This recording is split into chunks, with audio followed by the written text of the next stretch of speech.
اچھا سر، یہ پوچھنا چاہ رہا ہوں کہ کیا رسول اللہ صلی اللہ علیہ وسلم کو اپنی ختم نبوت ترک کرنے کا اختیار ہے؟ یہ سوال کس نے کیا ہے؟ یہ ہیں ایک شخص، میں ان کا نام نہیں لینا چاہ رہا ہوں۔ اصل میں دیکھیے، رسول اللہ صلی اللہ علیہ وسلم کو اپنی ختم نبوت ترک کرنے کا اختیار نہیں ہے۔ اس کی وجہ کیا ہے؟ وجہ یہ ہے کہ دیکھیے، ایمان کہتے ہیں اعتقاد ثابت جازم غیر متزلزل کو، تو جب یہ چیز ہو، ایمان ہو رسول اللہ کی ختم نبوت پر، تو اس میں اگر ذرا بھی شک آ گیا تو یہ کفر ہو جائے۔ اب سوال یہ پیدا ہوتا ہے کہ اگر رسول اللہ کو اپنی ختم نبوت ترک کرنے کا اختیار ہو تو پھر آپ یہ کہیں گے کہ ایک شک پیدا ہوگا کہ کیا پتہ رسول اللہ اپنی ختم نبوت ترک کر دے یا پھر نہ کرے، ایک شک پیدا ہو گیا۔ تو اب آپ یہ کہیں گے کہ بھائی دیکھیے، ختم نبوت ترک کرنے کا اختیار تو ہے مگر وہ معصوم ہے اس فعل سے، یعنی کہ ایک چیز پر قدرت ہے مگر وہ معصوم ہے، لہذا نہیں کرتے ہیں۔ تو اب یہ سوال پیدا ہوتا ہے کہ اگر وہ معصوم ہے تو وہ عصمت جو ہے اس کو ترک کرنے کا اختیار ہے کہ نہیں ہے؟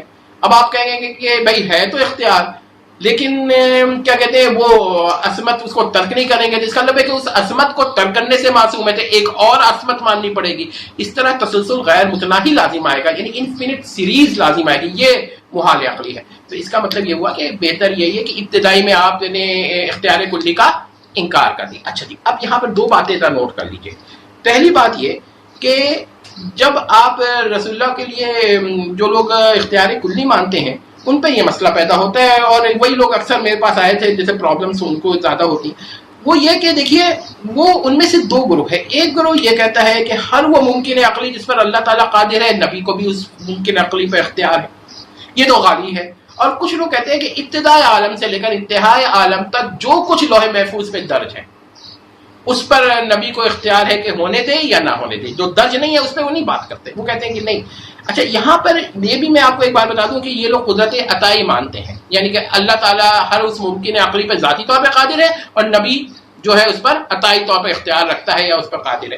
تو میں نے آپ کو یہی بتانا تھا کہ نبی اپنی نبوت ترک کرنے پر، ختم نبوت ترک کرنے پر اختیار نہیں رکھتا، کیونکہ اگر آپ نے ایک دفعہ اختیار مان لیا نبی کا تو پھر یہ شک پیدا ہوگا کہ کیا پتہ اس نے ترک کر دیا اور ایک اور نبی کا احتمال پیدا ہو گیا، بس یہی کفر ہو جاتا ہے۔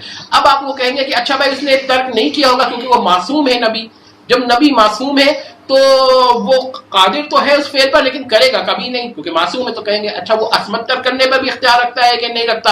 اب آپ کہیں گے کہ ہاں بھائی وہ عصمت ترک کرنے کا بھی اختیار رکھتا ہے، تو پھر وہ کیا پتہ اس نے عصمت ترک کر کے یہ سیکنڈ اسٹیپ میں ایسا کیا ہو، تو اب آپ پھر کہیں گے کہ نہیں بھائی وہ کیا کہتے ہیں اس سے بھی معصوم ہے۔ تو اس طرح تو عصمت کے کیا کہتے ہیں غیر متناہی، ہر عصمت کے لیے ایک اور عصمت لازم آئے گی، اور یہ تسلسل غیر متناہی ہے اور انسان کی غیر متناہی صفات ہو بھی نہیں سکتی۔ تو اس سے یہ پتہ چلا کہ ایسے دعوے نہ کریں جس سے بنیادی شک ہو جائے، کیونکہ میں جب کراچی گیا تھا تو اس طرح کے سوالات کئی لوگوں نے کیے تھے اور میں بڑا پریشان بھی ہوا کہ یار یہ ہم لوگ جب کوئی دعویٰ کرتے ہیں نا تو دلیل بھی غور نہیں کرتے، وہ پلٹ کر لوگ استعمال کر دیتے ہیں۔ تو ہمیشہ یاد رکھیں کہ کوئی بات کہنے سے پہلے احتیاط برتیں، ٹھیک ہے؟ تو یہ میرا خیال ہے کہ جواب یہی ہے۔ جزاک اللہ۔